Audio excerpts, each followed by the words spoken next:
position.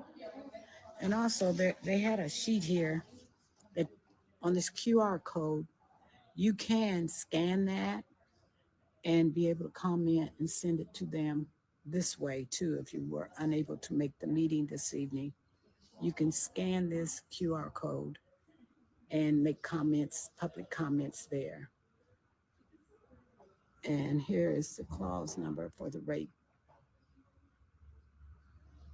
Let's see, light and power rates, clause number. If you want to refer to that and make a Good evening, comment. everybody. Thank you so much for coming out tonight. My name is Emily Duncan, and I work for the Indiana Utility Regulatory Commission, also known as the IURC. The IURC is hosting tonight's hearing. If you are not familiar, we are the state government agency responsible for the regulation of public utilities in the state of Indiana. The agency currently includes 5 appointed commissioners who each have an equal vote on all total cases for the commission. The IURC hears evidence in cases filed before it and makes decisions based on the evidence presented in those cases. The IURC is required by state statute to make decisions in the public interest to ensure that utilities provide safe and reliable service at just and reasonable rates. Field hearings, such as this one, provide you with the opportunity to formally offer comments to the commission on cases that are under consideration. Before the commission reaches a decision in this case, it reviews evidence presented by all parties, including any comments that are made here this evening. We are joined tonight by Commissioner Valletta, presiding Administrative Law Judge Pankey, and our IURC court reporter A, who will record your comments to be included in the official record of the case. Because this is a pending proceeding before the IURC, the commissioners and the Administrative Law Judge are not allowed to answer any questions or engage in discussion about the case. They are here to listen to what you have to say. Of course, if you do have any questions about tonight's hearings, feel free to find myself or Ashley in the back of this nice giant room. All right, it is important that you speak loudly and clearly into the microphone that will be over here that I will put back on the podium, because those comments will be transcribed for the record. With that, I will turn it over to the Indiana Office of Utility Consumer Counselor, also known as the OUCC, which is the agency that formally represents the consumer interests in all matters before the commission. And I will turn it over to Ashley Bishop, who has a few more words to share. Thanks, Emily, and a good evening, everyone. Again, I'm Ashley Bishop with the OUCC, the separate state agency representing the public in this case and other cases before the commission. There are 4 things we want you to know before this hearing begins. Number 1, tonight's hearing has one purpose, and that is to hear comments from the public. You will not see a presentation from the utility tonight because we filed this case in writing in April. The OUCC's fact sheet has a brief summary of the utility's request along with other information about the case. Again, tonight is all about giving you a chance to speak to the commission. Number 2, this is one of several steps in the case process. Those steps are listed in the fact sheet, and the final word from the commission is not expected until early next year. Number 3, a team of engineers, accountants, attorneys, and other experts from the OUCC is reviewing the utility's request and will file its report on July 31st. Number 4, you should have received a form along with your fact sheet. If you would like to speak tonight, please fill out the top half of that form and return it to our table.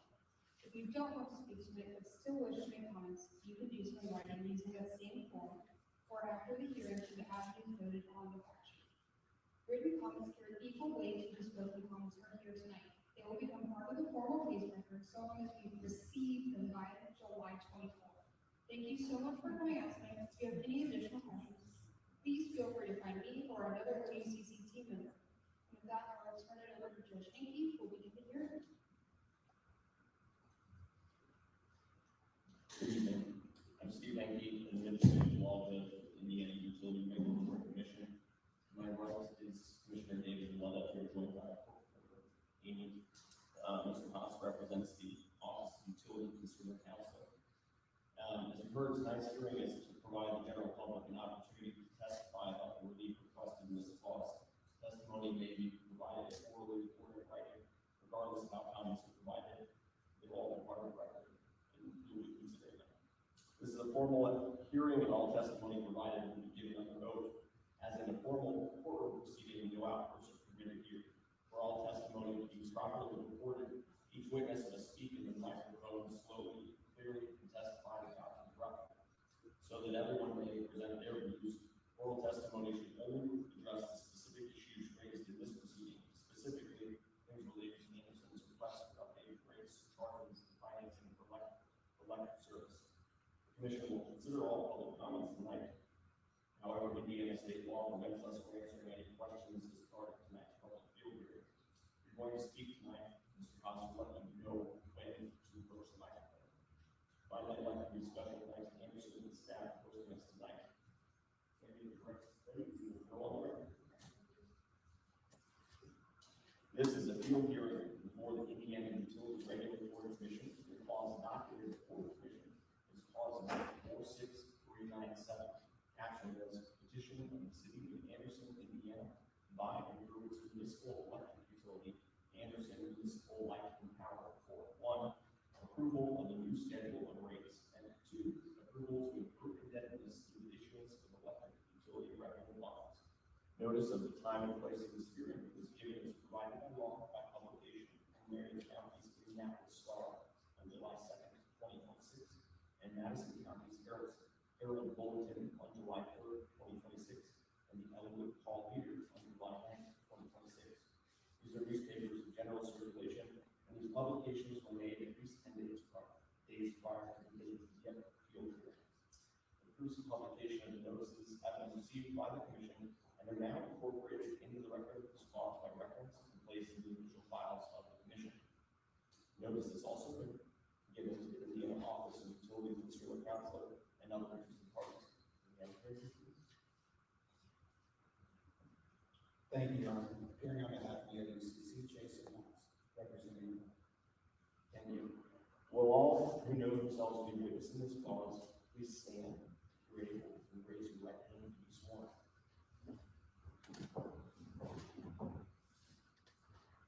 Do you swear or affirm evidence you will give in this clause will be the truth, the whole truth, and nothing but the truth? Thank you. Thank you, Your Honor. I first call Randy Grimm.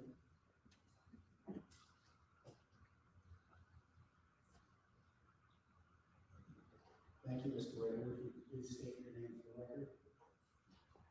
My name is Randy Greer. You may continue. Thank you. I just have a proposal. We don't do the 13% raise. There's been enough problems with all of our utilities that we just don't deserve the raise on the prices that we're paying. That's all I have. Thank you very much. I next call Kevin Carr. I did not realize this was I was actually reading this slide. I sent a few comments, but I didn't know. I agree to tell the truth and all that. I just was reading this, and all of a sudden I heard something about put your right hand up. Thank you. Do you mind approaching that microphone? We'll go on the screen. All right. Yeah, I apologize. Like I said, I'm just looking at this flyer, and I realized, well, I should have been paying attention. Are you back on the record? Mr. Carl, please raise your right hand. You swear or affirm the evidence you will give in this clause will be the truth, the whole truth, and nothing but the truth? Yes. Thank you. All right. I had a few, I realized this is probably not the format to ask actual questions, but I did have a few comments. I used to work there at Clark Power. I worked there roughly 35 years. Now, of course, I'm retired. I know all the guys there and everything. They still work there.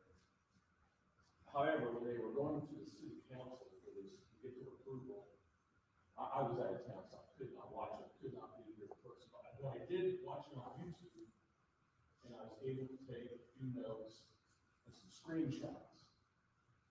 So I actually made some copies of that. I don't know if I'm going to post a bench up there. I can give you this information, and because this is what the questions regard, is the information that's presented to city council. Your Honor, yes, we can exhibit with your. Okay.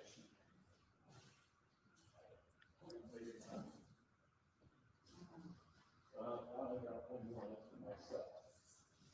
Share.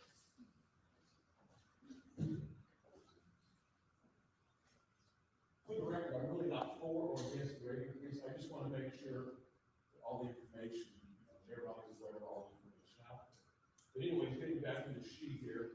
some of these, and I don't know this personally, because I no longer work there. If I eat lunch, have lunch with a lot of employees that still work. And some of these employees have brought to the attention, to me, about some issues there on this sheet that's called Capital Improvement Projects 2026. Some of these projects have already been completed. And I didn't know how the rules were on a situation like that. I just didn't know, but I want to bring it to your attention to find out if the projects that had already been done several years ago, why are they on the capital improvement projects of 2026 as if they were going to get done this year? It didn't make any sense to me. Do we understand that part? Okay. Sorry, there can't be. Okay. Another question is the very top one called Substation Renovation Plant 1.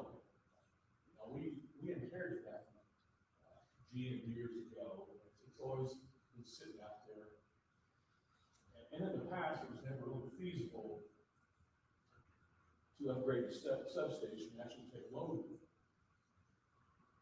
So I see that's at the top of the list of $1.5 million. I guess my question is, and I realize you can't answer this question, has anybody brought any engineering surveys or load flow models or anything to justify bringing this substation online? $1.5 million is a lot of money.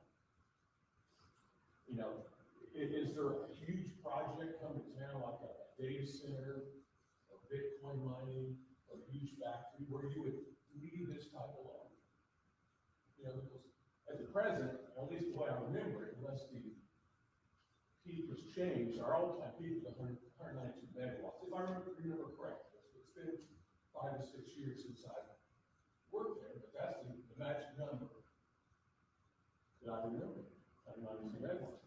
And I did some rough calculations today, and it looks like us under the maximum load of each transformer substation, the maximum load ability is about 400 megawatts. Or rephrase that, 400 MVA. Essentially, the power factor is the same, 100%. So I guess, has anybody done any studies to justify spending that kind of money? It's not needed.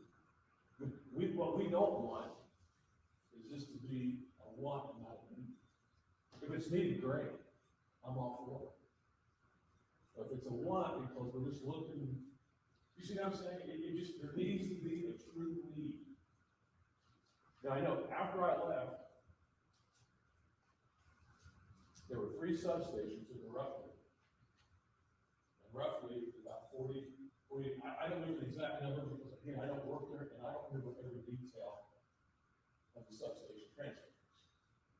But they added a lot after I left, about, I'm gonna just go about 40-some megawatts, which is a huge amount.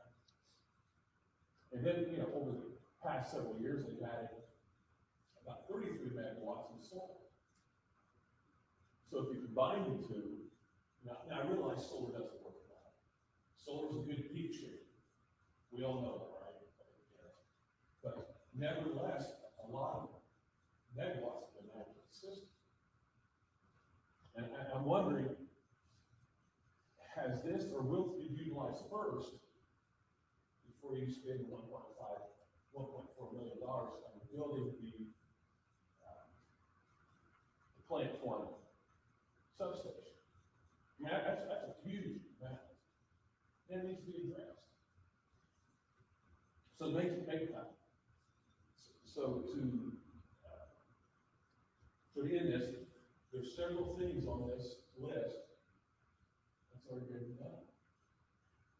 And there's some other items, which I don't know if this is the format to discuss it.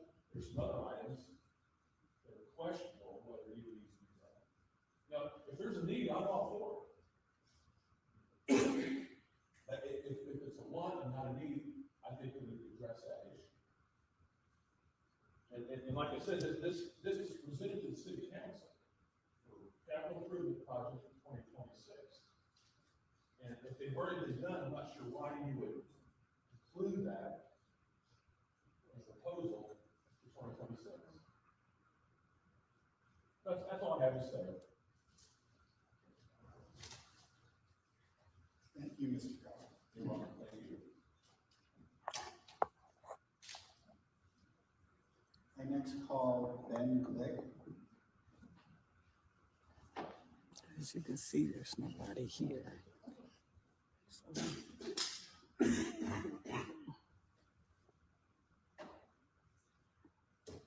you could please state your name and record.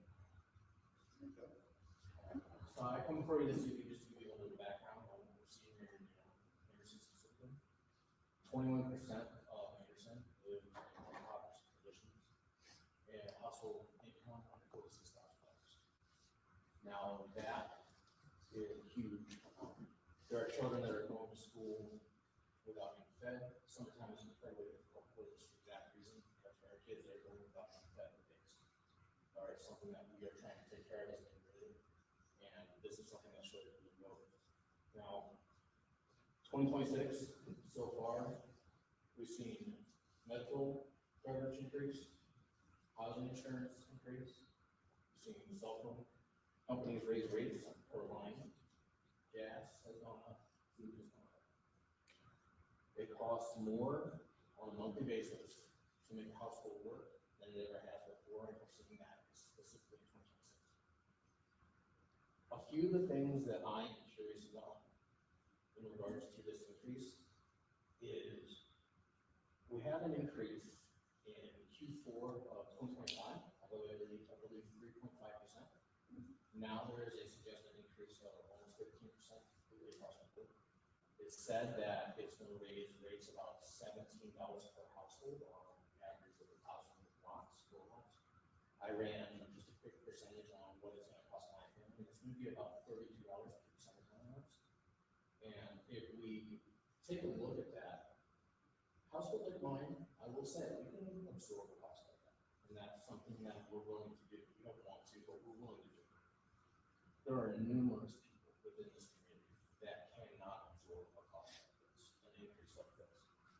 So this town, if we are going to do an increase, it needs to be somewhere more along the lines of an annual increase that's a smaller percentage if we're going to accomplish some of these goals. And we need to have oversight committees in regards to what these goals are going to be, because to the gentleman's point previously, there are things that have been stated that have been done that are even on the document and possible. All of these things combined just give me a feeling that this increase is not justified. And it's something that needs to have our board look into, because our economy here can't sustain that kind of growth. And that's all I have to say about that. Thank you, Mr. Glick. Your Honor, I propose to take 10-minute break. See if any other members of the public show up. Thank you. We'll take a 10-minute break. okay, they're going to take a 10-minute break. If you're sitting at home and would like to speak on the rate hike, you need to run on up here. We're at the city auditorium. The doors are locked on the one side, but where you come in at the utility office, the one door on the end is unlocked. So you come in on that side of the building, not where we usually come for the council. Come in at where the utility office is. So Nicole, how was it sounding? Could you not hear? I can get closer if somebody else wants to speak. I'm not sure. I'm not sure there's going to be anybody else that wants to speak. But some people had told me that this was pretty much already decided, but they can go on record if they have something they want to say, like these two gentlemen did. Like I said, there's not too many people here. Nicole, I can hear. I just thought it would be better in there. Yeah, well, this last guy, he had a good presentation, but he did not speak into the mic. The mic is down. If he had lifted it up a little more, we probably could have heard it a lot better. The mics on stage seem to be on point. So that sheet that I gave you has a QR code on it, and people can comment, scan that code, and send their comments in through that QR code. Because I understand people can't just run up here to meetings, especially this time of evening. They are having a meeting at Anderson Elementary, a town hall, concerning the search for a new superintendent. I would like to have been there also, but I thought this was a little more important to get something on tape. I know several people going to the school board meeting. But what this young man had to say down here was interesting.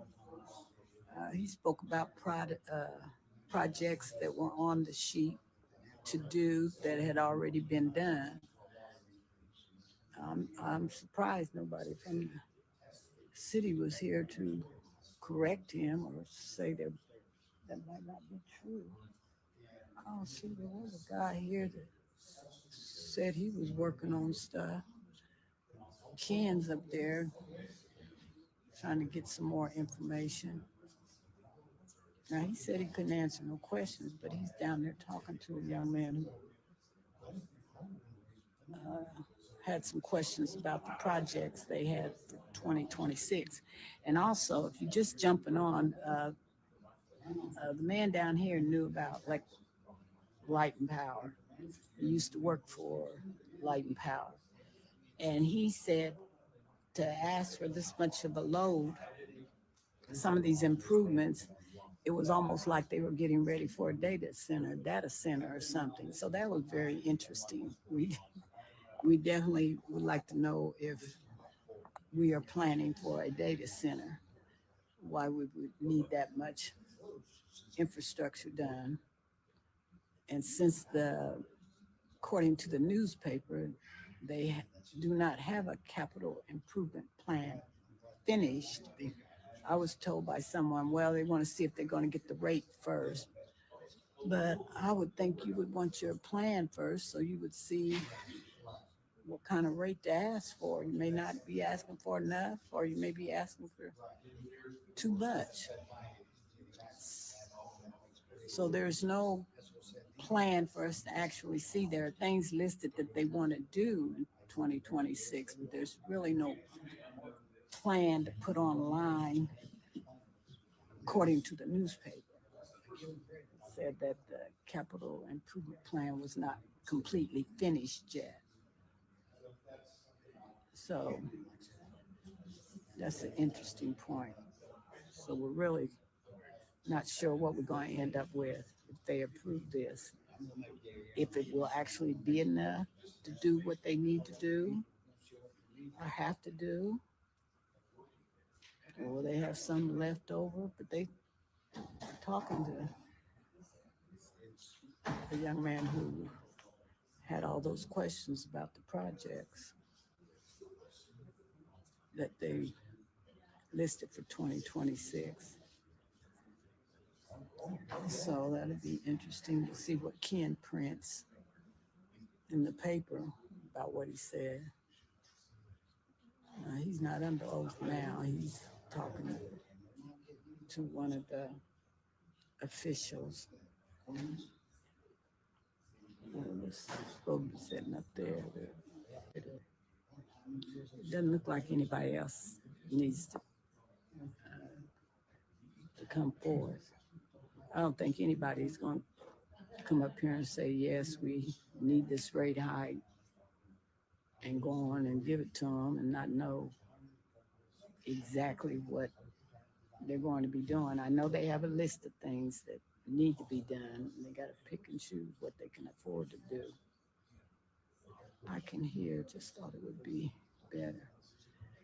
Well, you got to talk in the mics, Nicole, and that seems to be a problem everywhere.